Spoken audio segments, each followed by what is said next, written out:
நீ விசுவாசியா கூட இருந்தா ஹார்ட்ல வைப்பேன். நீ வித்த காட்ட முடியாது நான் கொப்பனு கப்பேன்.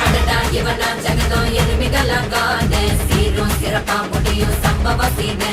நீ தகராறு கொடுத்தா பிள்ளைங்க அட்டாக் மோடு